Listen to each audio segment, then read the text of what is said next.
ምዕራፍ 3 ስለዚህም አሕዛብ ስለሆናችሁ ስለ እናንተ የክርስቶስ ኢየሱስ እስር የሆንኩ እኔ ጳውሎስ ለእግዚአብሔር እንበረከካለሁ። ለእናንተ ስለ ተሰጠኝ ስለ እግዚአብሔር ጸጋ መጋቢነት በርግጥ ሰምታችኋል። አስቀድሜ ባጭሩ እንደ ጻፍኩ ይህን ምስጢር በመግለጥ አስታወቀኝ። ይህንም ስታነቡ የክርስቶስን ምስጢር እንዴት እንደማስተውል ልትመለከቱ ትችላላችሁ። ይህም አሕዛብ አብረው እንዲወርሱ በአንድ አካልም አብረው እንዲሆኑ በወንጌልም መስበክ በክርስቶስ ኢየሱስ በሆነ የተስፋ ቃል አብረው እንዲካፈሉ ለቅዱሳን ሐዋርያትና ለነቢያት በመንፈስ አሁን እንደተገለጠ በሌሎቹ ትውልዶች ዘንድ ለሰው ልጆች አልታወቀም። እንደ ኃይሉ ሥራ እንደ ተሰጠኝም እንደ እግዚአብሔር ጸጋ ስጦታ መጠን የወንጌል አገልጋይ ሆንኩለት።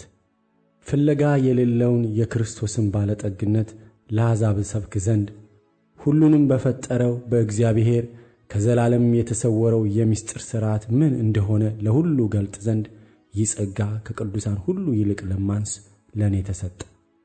ብዙ ልዩ ልዩ የእግዚአብሔር ጥበብ አሁን በቤተ ክርስቲያን በኩል በሰማያዊ ስፍራ ውስጥ ላሉት አለቆችና ሥልጣናት ትታወቅ ዘንድ ይህም በክርስቶስ ኢየሱስ በጌታችን የፈጸመው የዘላለም ሐሳብ ነበረ።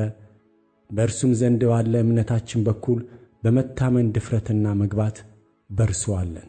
ስለዚህ ስለ እናንተ ስላለ መከራዬ እንዳትታክቱ ለምናችኋለሁ፣ ክብራችሁ ነውና። ስለዚህ ምክንያት በሰማይና በምድር ያለ አባትነት ሁሉ ከሚሰየምበት ከአብ ፊት እንበረከካለሁ። በመንፈሱ በውስጥ ሰውነታችሁ በኃይል እንድትጠነክሩ ክርስቶስን በልባችሁ በእምነት እንዲኖር እንደ ክብሩ ባለጠግነት መጠን ይስጣችሁ። የእናንተ ሥርና መሠረት በፍቅር ይጸና ዘንድ ከቅዱሳን ሁሉ ጋር ስፋቱና ርዝመቱ ከፍታውም ጥልቀቱም ምን ያህል መሆኑን ለማስተዋል ከመታወቅም የሚያልፈውን የክርስቶስን ፍቅር ለማወቅ ትበረቱ ዘንድ እስከ እግዚአብሔርም ፍጹም ሙላት ደርሳችሁ ትሞሉ ዘንድ።